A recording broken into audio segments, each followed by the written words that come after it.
So something using a couple of packs of cards. Before I begin, would you mind just choosing either blue or red? Red. Red, fantastic. We shall use those. We may come back to those later on.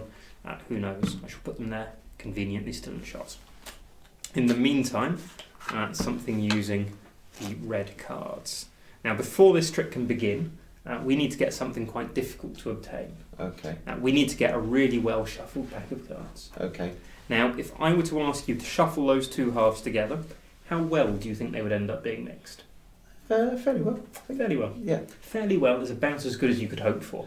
I don't think anyone is going to get better than fairly well in one go at shuffling like this. Yeah. But I do want better than fairly well. Okay. So maybe I could ask you to take those Yeah. and to give those a bit of a shuffle. And whilst you shuffle yours, I shall shuffle mine. Rather showingly up there. I'm doing conventional overhand shuffles and you're doing your finest tabled riffle shuffles. Good lord. Okay. Happy? Yeah. Beautiful. And now, just in case I cheated, or you cheated, which frankly seems more likely from the way you're handling things, maybe you can shuffle mine, I'll shuffle yours, and I will try and live up to the standards you've set. Okay, so one of those.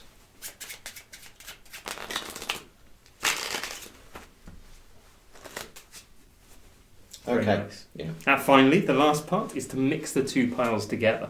And for this, I would like you just to reach over, push down on the top of those, and give them a little bit of a twist. And then keep pushing and twisting, so you end up with like a little chaotic sort of a pile. Yeah. Beautifully done. The idea of that is it makes it much, much easier to sort of smush those piles together.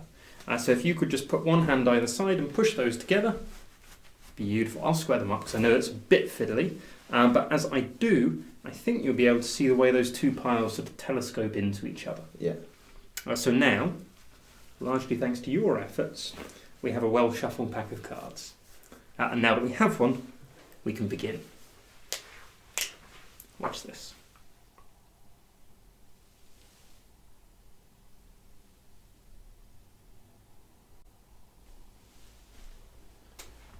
Great. Fingers crossed it's worked.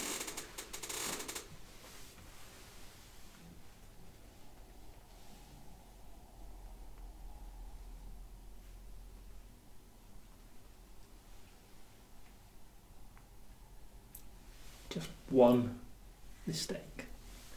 But otherwise, absolutely perfect. Every single card in order, starting with the 3 of clubs, the 9 of diamonds and the 5 of spades, and going right the way through to the 3 of hearts, the 9 of clubs and the jack of diamonds.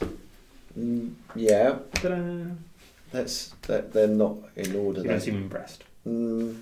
I'll tell you what, okay, if, after you did all of that shuffling, the deck had been in brand new deck order, that is, if the deck had run ace to king, ace to king, ace to king, ace to king, with all the clubs, all the hearts, all the spades, and all the diamonds next to each other, then would you have been a bit more impressed? Yeah. Yes? Yeah. This is just as difficult. Right. Okay. Ta-da! Yeah. Not buying it. No. Fair enough. I can sort of understand that. New deck order looks important. Mm. It looks significant. Now, this order, frankly, looks like a bit of a mess. Yeah. But if I could prove that this order was actually just as precise as new deck order, then this would have been a worthwhile trick. Yeah. Good. I think those have been in shot the whole time.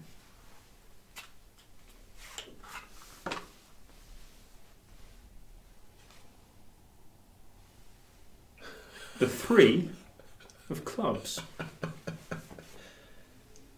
The 9 of diamonds. The 5 of spades. The king of hearts. The 10 of clubs. The 5 of clubs. The 9. The 7. The 8. The 4. The ace. The 5. The 8. The 5. The 6. The 3. The 4.